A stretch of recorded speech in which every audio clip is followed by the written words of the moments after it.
नवग्रह और पारखाने निकले हुए हैं हमें बताने, अगर समझ ले हमें क्या अच्छा है और बुरा क्या, क्या ताकत है अपनी और हमें कमी क्या। कुदरत को जानो, खुद को जानो, अपने आप को पहचानो, अपने आप को पहचानो।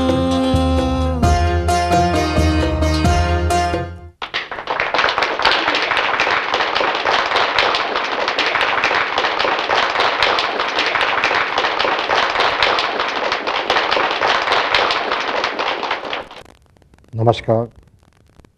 आज फिर हम आपके सामने रूबरू बातें करने को तैयार हैं।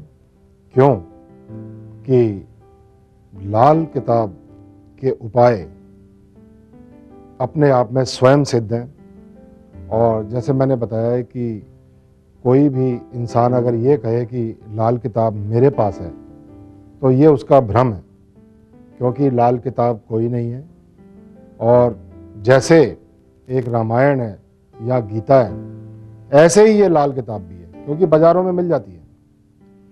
अब सबसे पहला सवाल ये आ जाता है कि रामायण है या गीता है।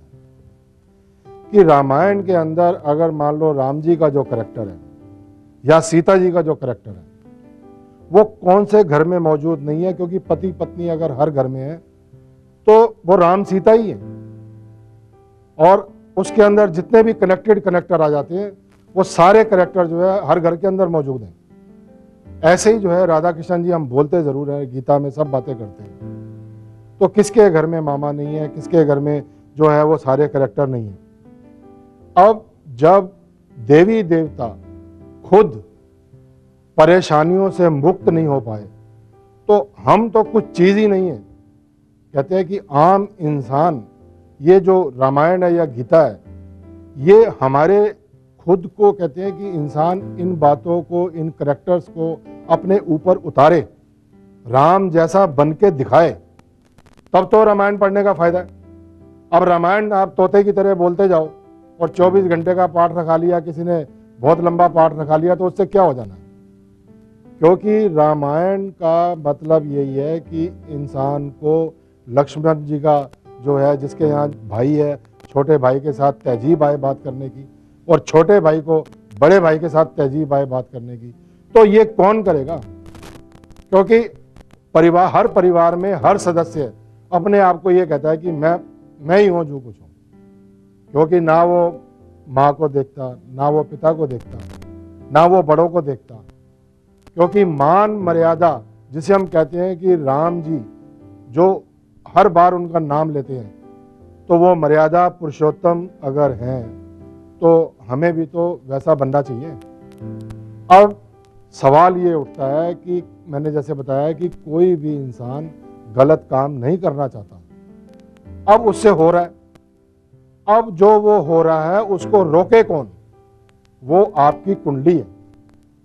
आपकी कुंडली जब तैयार होती है और जब उसके अंदर पापी ग्रह, कहते हैं कि जब देवी देवता को नहीं छोड़ पाए पापी ग्रह, तो हम और आप तो चीज ही क्या है। क्योंकि सूर्य को ग्रहण लगा जो आप हर रोज देखते हो, चंद्र को ग्रहण लगा जो आप हर रोज देखते हो, शिव जी को राक्षस मिले वो भी आपको सब कथाओं में मालूम होता है, कृष्ण जी को कंस मिले ये भी आपको मालूम है। अब ये जो बातें हैं, राम जी को जैसे सीता जी को रावण का जो है सामना करना पड़ा, तो हमारी जिंदगी में भी ऐसे ऐसे लोग उतरते हैं। अब अगर मान लो राम जी की अगर इतनी उनमें मान मर्यादा थी तो 14 साल तक उन्होंने इंतजार करा सीता जी का, तो आज के युग में कोई 14 साल इंतजार करेगा? वो तो शुक्र करेगा कि भाई जान छुटी और दूसरी शादी कर लो। तो ये बातें जो हैं, कहते हैं कि रामायण गीता या पाठ पूजा इंसान अपनी मन की संतुष्टि के लिए करता है। है उसमें कुछ भी नहीं। क्यों? कि इंसान ने ही मूर्ति बनाई, इंसान ने ही मंदिर बनाया। अब वो चक्कर कहां के काटना चाहता है, हमें तो ये समझ नहीं आता आज तक।